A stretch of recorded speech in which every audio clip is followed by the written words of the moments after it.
လွန်ခဲ့တဲ့နှစ်အနေငယ်ကလူငယ်တစုဟာရန်ကုန်ကနေနေပြည်တော်ကိုညဘက်ကားမောင်းပြီးခီးထွက်ခဲ့ကြပါတယ်။ညကနာလီဝင်းကျင်မိုင်ကိုင်100ကျော်လောက်အရောက်မှာ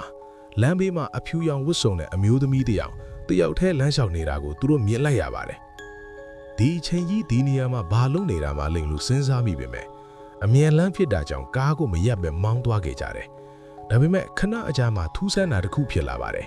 ။ထူးဆန်းတော့မြင်ကွင်းကားမောင်းနေတဲ့လူငယ်ကနောက်ကြည့်မှန်ကိုကြည့်လိုက်တဲ့အခါ